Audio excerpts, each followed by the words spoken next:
Professor, estou aqui com a repórter Marilu Cabanhas. Sim. E a gente quer conversar com o senhor sobre a Guerra do Paraguai. Por que voltou à tona esse tema no Brasil?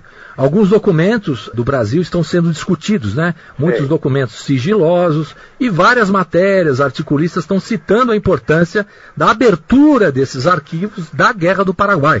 Mas muita gente cita não só a abertura dos tempos da ditadura aqui no Brasil, né? De a partir de 64 até 85, mas também um pouco antes das coisas que aconteceram em 1864 até 1870 durante essa guerra chamada Guerra do Paraguai ou Guerra da Tríplice Aliança. Por que será que o Brasil está escondendo alguns documentos relativos à Guerra do Paraguai, professor? Por que será? Na verdade que não sei. Eu posso imaginar, não? Posso especular. Foi uma guerra suja, em definitiva, não? Uma guerra que arrasou um povo. No fundo, eu acho que existe nas pessoas mais lúcidas um sentimento de culpa, que essa não foi uma guerra de defesa nacional, de defesa do patrimônio nacional, pelo contrário, não? O senhor acha que o Brasil está com medo de que isso volte à tona a ser discutido aqui dentro do Brasil, esse tema? Eu estava lendo que alguém, não lembro o nome, algum deputado ou senador, falou que esses documentos podem criar problemas com países vizinhos a Brasil. Problemas diplomáticos, né? Problemas diplomáticos. Esses países vizinhos são Paraguai, não? Talvez a Argentina também. Não porque o Brasil lutou contra a Argentina, sino porque Brasil, sobretudo o exército brasileiro, tinha críticas justificadas para o comandante em chefe do exército argentino, não? Que era muito incompetente. Em algum momento ele teve que retirar grande parte do exército argentino, levar para o interior da Argentina para reprimir os levantamentos do povo argentino contra a Guerra do Paraguai, não? E houve, durante a Guerra do Paraguai, houve uma guerra civil na Argentina, é isso? Eu tenho um livro que se chama 5 anos de Guerra Civil na Argentina. Durante 5 anos, por diferentes motivos, em geral, o povo lutou de diferentes maneiras contra a guerra. Nas regiões guaraníticas da Argentina, que são as províncias de Misiones, Corrientes, Entre Ríos, existió una grande solidaridad étnica, cultural e idiomática con los paraguayos. Y no resto do país, lo que había era un horror pelo ejército. A milicia, como se falaba en tiempos coloniales y posteriormente también, era un castigo dos piores que podía recibir una pessoa, sobre todo as pessoas simples do povo, não? Porque as condições de vida nos fortins, sem dinheiro, sem roupa, sem comida, enfrentando os índios, enfrentando a uma natureza selvagem, destruíam as pessoas e, pela sua vez, essas pessoas eram distanciadas de suas famílias e famílias destruídas. A milícia tinha uma mala prensa, poderíamos dizer em termos de hoje, não? E isso se originou nos tempos coloniais e continuou em grande parte do século XIX. É decir, um conjunto de factores podem ser discriminados para explicar por que essa unanimidade notável do povo argentino, para o qual a guerra não era sua guerra, não tinha nada a ver com seus interesses, pelo contrário, não? Exato. A participação da Argentina na Guerra do Paraguai foi um episódio importante no processo de formação do Estado Nacional Argentino, né? Por isso mesmo, o fator coadjuvante decisivo para o desencadeamento desse conflito, professor. Como é que era esse contexto político na Argentina, na época, e como era também no Uruguai, no Brasil, como eles foram envolvidos nessa questão? E qual que era o esquema estratégico aí do presidente argentino na época, o Bartolomé Mitre? Bom, a partir de 1861, começa o processo de formação do Estado na Argentina.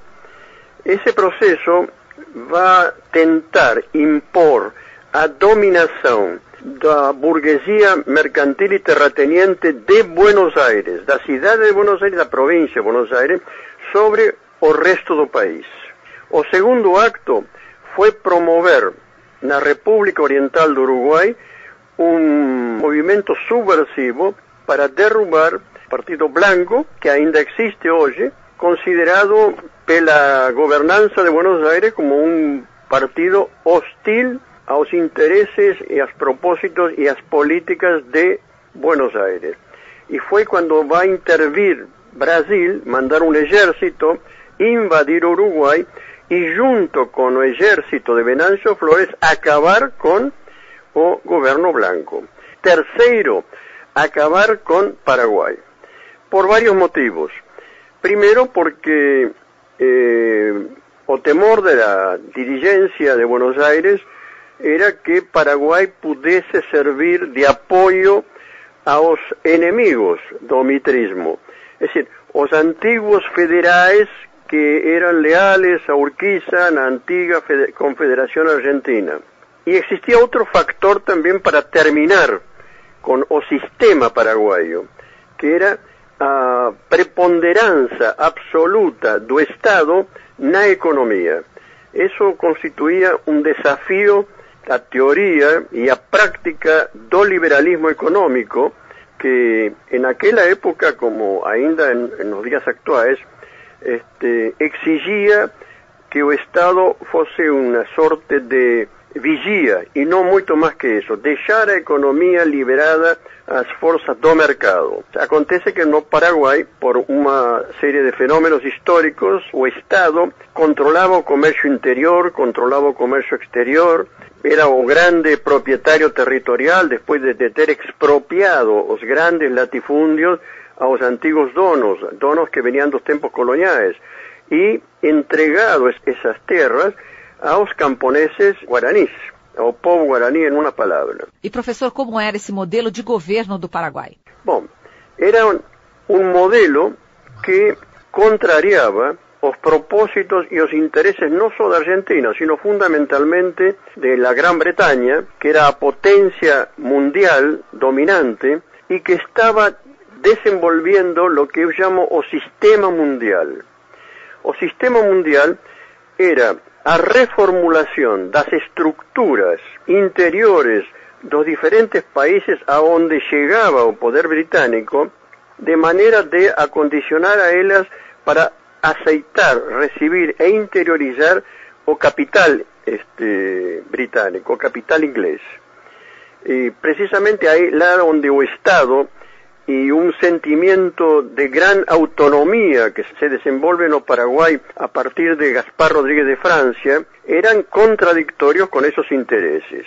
Quiere decir que existen dos motivos fundamentales de parte de la dirigencia argentina, en el sentido de evitar que el Paraguay possa ser amigo dos enemigos de esa dirigencia. Y por otro lado, acabar, arrasar con un modelo de desenvolvimento que iba a contramão da corrente geral impulsada pela Grã-Bretanha.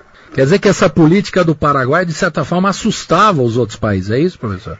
Assustava no sentido, não porque fosse uma potência militar, embora durante a guerra o povo paraguaio, com armas muito antigas e muito pobres, lutou de uma maneira incrível, não? Por motivos que muito simples. O povo paraguaio estava defendendo sua terra, esse pedaço de terra que ganhou com a revolução, a verdadeira revolução, que foi desenvolvida e impulsada por Gaspar Rodríguez de França, a partir de praticamente 1811.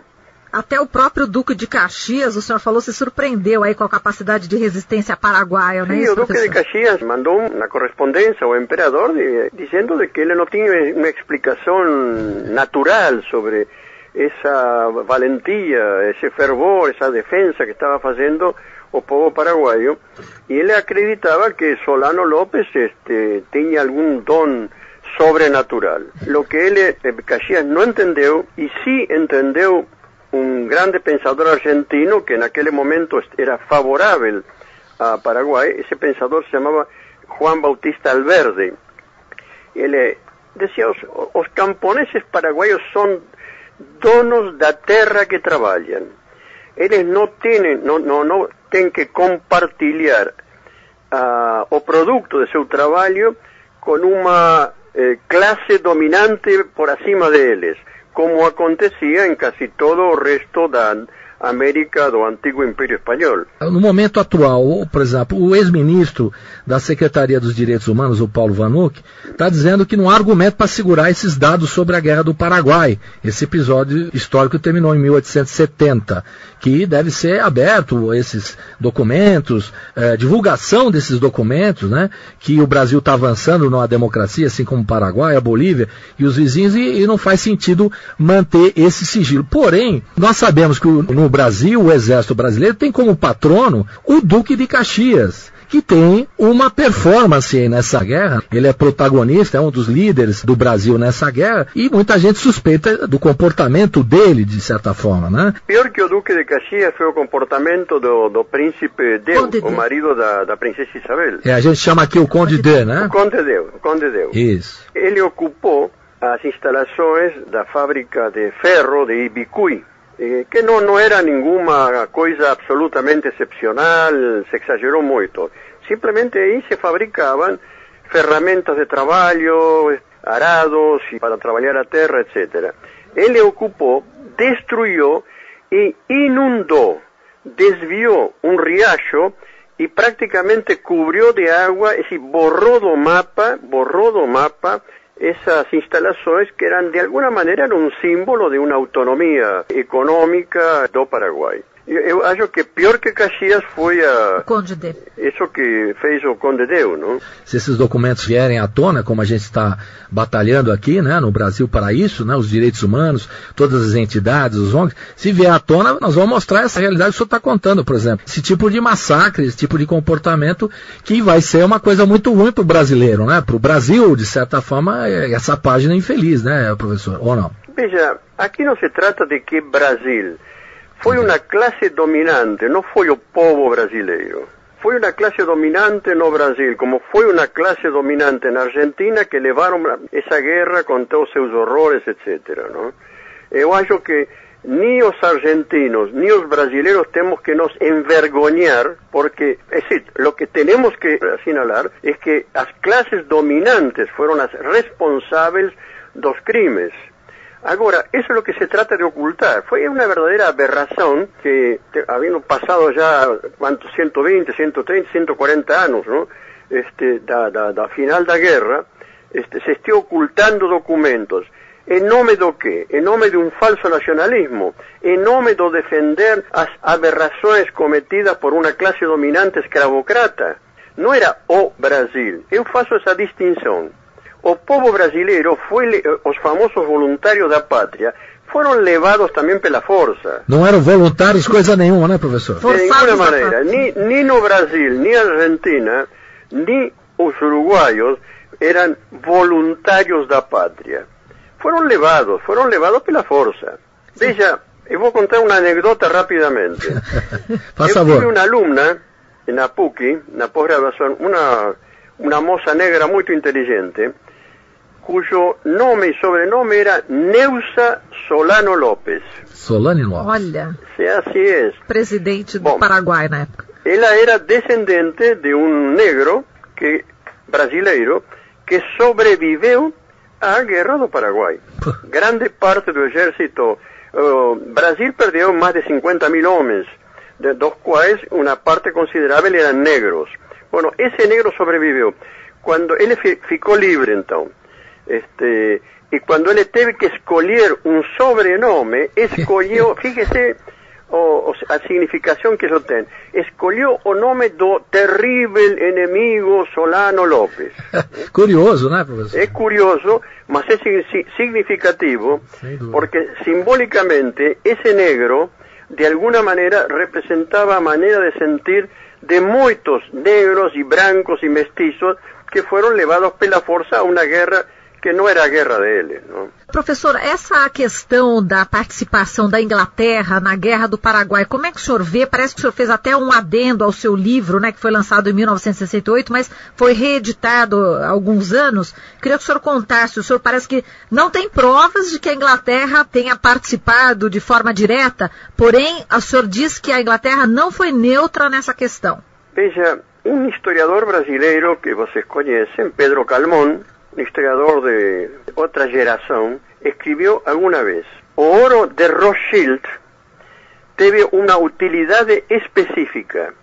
Equipamento ferroviario, empréstimos de 1858, 1859, 1866, etc., el costeo da guerra con el Paraguay, etc. Pedro Calmón, que no era precisamente, que era un hombre da clase alta brasileira, reconheceu que os empréstimos dos bancos da Grã-Bretanha sirvieron para a guerra, sirvieron sobre todo para prolongar a guerra. A prolongar a guerra, empréstimos que foram feitos ao governo brasileiro e ao governo argentino, não? Existe outra coisa, inclusive, um documento que eu achei aqui em um arquivo argentino e que eu publiquei na terceira edição do meu livro aqui na Argentina, eu publiquei no apêndice.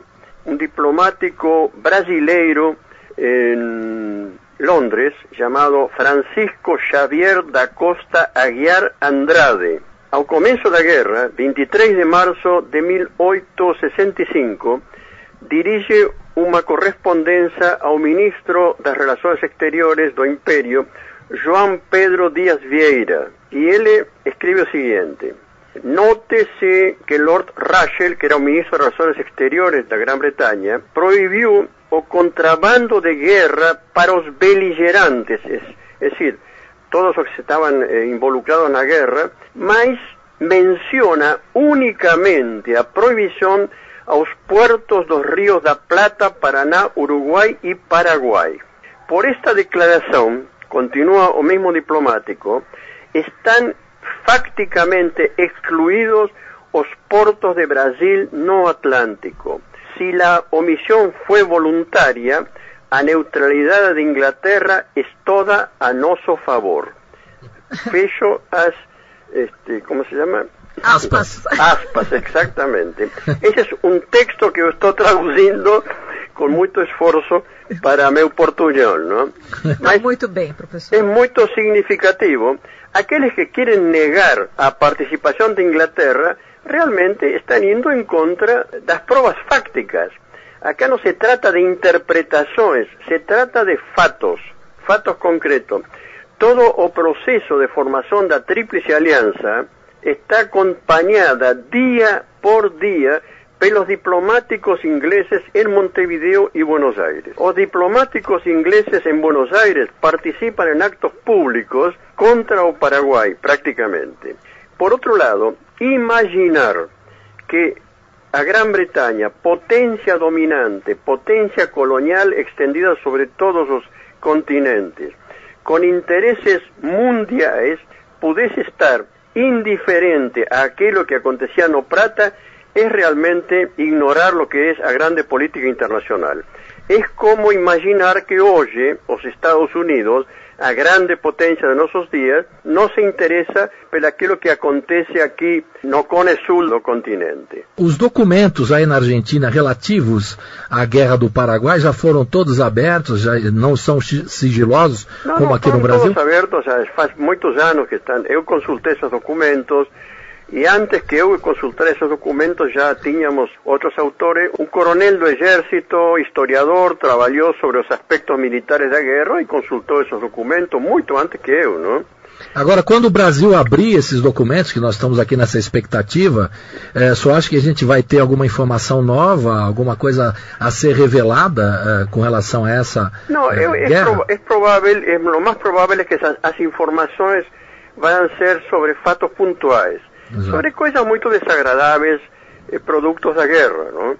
Mas, em termos gerais, eu não acredito que esses documentos possam trazer novos elementos.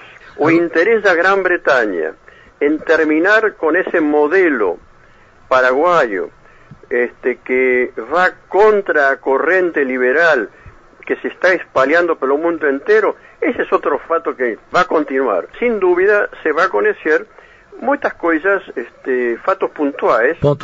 Sim, provavelmente muito desagradáveis, não? Quer dizer que o senhor acha que esses documentos têm que ser abertos até para contar a verdadeira história, não? Isso é uma verdadeira aberração que esses documentos ainda estejam proibidos para os pesquisadores, não? Eu acho que existe uma dirigência política, você me vai desculpar, mas é muito burra, porque acho que esses documentos vão revelar coisas que podem desprestigiar ao Brasil. Esses documentos vão revelar coisas de uma classe dirigente escravocrata que, igual que a burguesia mercantil e terrateniente argentina, não tinham escrúpulos de nenhuma natureza, não tinham escrúpulos, que não são a mesma coisa que o povo brasileiro daquela época e o povo argentino daquela época. Quando falamos de Brasil ou falamos de Argentina, não falamos de uma unidade absolutamente homogênea. São países com profundas divisões internas, diferenciações de classe, etc, etc. Não? Professor, o fato é que depois da Guerra do Paraguai, o Paraguai não conseguiu se reerguer como uma nação, enfim, para se desenvolver. O senhor sente isso também? Veja, o Paraguai de hoje, que tem uns indicadores sociais péssimos, horríveis, é um produto daquela guerra. O Paraguai não só foi destruído o Paraguai, foi destruído um projeto de autonomia onde o único lugar da Sudamérica onde o povo, que eram os camponeses paraguaios, eram donos da terra que trabalhavam e não tinham que compartilhar o produto dessa terra com nenhuma classe dominante acima deles. Não? Isso foi destruído porque essa ideologia liberal de nenhuma maneira aceitava uma presença popular que, junto com a autonomia do Estado, ia em contra dos interesses do liberalismo. Não? Inclusive, eu estive em Paraguai, em Asunción, 1 de março, onde se celebrou o aniversário da morte de Solano López. Não? De fato, a morte de Solano López foi o final da Guerra do Paraguai, aí terminou a resistência. Não? E aí tivemos a oportunidade de ser convidados pelo presidente Lugo para um almoço. Aí conversamos muito. Não? O presidente Lugo é um homem progressista, é um homem que se eligiu presidente com uma maioria camponesa que votou com ele, na medida que ele prometeu, na medida de suas forças, começar uma sorte de reforma agrária, distribuição de terra. Bom, ele praticamente está de mãos atadas, ele não pode fazer absolutamente nada. Porque si bien ese movimiento camponés fue muy importante y dio triunfo a Lugo, de fato no configura un partido político. Entonces, la representación parlamentaria que apoya a Lugo es muy pequeña, es absolutamente insignificante. Quiere decir que cualquier ley que Lugo manda al Parlamento en favor de los intereses populares, de fato no va a ser aprobada. No solo no va a ser aprobada, sino que no es discutida siquiera. Entonces, ese Paraguay, que es muy diferente de aquel Paraguay de Francia, donde todo estaba dirigido a favorecer los intereses populares, que en aquella época interés popular era interés de los camponeses, era un país de camponeses. Agora, esse é um cenário preocupante, né, que o senhor está fazendo sobre o Paraguai, porque fica um impasse, né, praticamente, não é isso, professor? Não avança, né? Veja, es preocupante porque de fato un povo oprimido, un povo que gran parte de ese povo teve que sair do Paraguai. Aquí en Argentina están morando, no sé, tal vez 1 millón de paraguayos, ¿no? Que tuvieron que sair, algunos salieron por motivos políticos. Paraguay conoció dictadura de Stroessner por 35 años. Antes da dictadura de Stroessner, houve outra dictadura do general Morínigo. Muita gente se saiu por razões políticas e muita gente saiu por razões econômicas. Conheço alguns paraguaios, porque eu fui convidado assim, a fazer algumas conferências em centros paraguaios, e vejo que tem muita gente que já tem filhos argentinos, até netos argentinos, que continuam sentindo uma forte saudade, vamos dizer assim, da terra paraguaia, que essa terra deles, mas eles não podem voltar. Não podem voltar porque não existe trabalho para eles. Este é um país profundamente injusto, com uma distribuição da riqueza absolutamente injusta. Uma pequena minoria se apodera da riqueza, uma riqueza produzida pelo povo, por todo o povo, não? Podemos dizer que a guerra do Paraguai ainda está instalada no Paraguai actual. Nossa, isso que o senhor está falando é uma coisa muito terrível, né? Depois de 1870, o Paraguai ainda se vê... Ainda sofre, né? Sofre as consequências da guerra. De uma guerra, né? Claro. Em relação às questões territoriais, como é que ficaram entre os países envolvidos aí na guerra, né? O Paraguai perdeu muita terra, quem ficou com quanto dessa área? Segundo os historiadores paraguaios, Brasil ficou com 40% do território paraguaio. Que es todo o sul do Mato Grosso do Sul. Argentina ficou com uma província, hoje se chama província de Formosa, que está entre os rios Bermejo e Pilcomayo, está na fronteira com Paraguai. Argentina, es decir, o governo de Mitre naquela época pretendia também ficar com praticamente a metade do Chaco, mas houve uma intervenção de um presidente dos Estados Unidos que evitou que Paraguai ficasse reduzida a uma mínima expressão, não? Foi um despojo, foi despojado de terra, foi despojado de tudo, não? E por que esse americano defendeu aí o Paraguai? Não defendeu o Paraguai. Tanto Inglaterra como Estados Unidos não tinham interesse que Paraguai sumisse do mapa. É decir, não tinham interesse que Brasil e Argentina se fortalecessem às custas de Paraguai. Veja que o próprio Tratado da Tríplice Aliança foi revelado pelo governo de Inglaterra. É decir, Inglaterra fez uma política de apoio para eliminar o sistema paraguaio, pero não necessariamente para encorajar o fortalecimento de Brasil e de Argentina, não? De qualquer forma, Paraguai perdeu muita terra, né, professor? Bueno, veja, si es verdad que 40%, Brasil ficou com 40% e a Argentina ficou com uma província inteira. Uruguai não ficou com nada. Uruguai ficou com os mortos. De fato, Uruguai, que não foi Uruguai, foi o general Venancio Flores, que foi transformado dictador pela presença do exército brasileiro quando invadiu Uruguai para derrubar o governo branco. Depois que ele virou dictador, Brasil e Argentina passaram a conta para o Venancio Flores. Tudo bem, você virou dictador, agora você tem que entrar na guerra junto com nós. Ele tinha fama de ser um bom general de cavalaria, enfim. E o fato é que ele levou vários milhares de soldados uruguaios, para os quais também a guerra não tinha absolutamente nada a ver com suas preocupações e seus interesses, não? Isso não quer dizer que o Uruguai participou na guerra. Não foi o Uruguai que participou na guerra, nem tampouco foi a Argentina, nem tampouco foi o Brasil. Foram os grupos dominantes nesses países que conseguiram levar muita gente pela força às frentes de batalha. Agora, professor, para encerrar então, eu quero agradecer muito a participação do senhor aqui, dando essa aula para nós aqui, para os ouvintes todos da Rede Brasil Atual, né, muito importante. O senhor também está começando uma série que nós estamos fazendo aqui, que chama-se Quem Tem Medo da Guerra do Paraguai.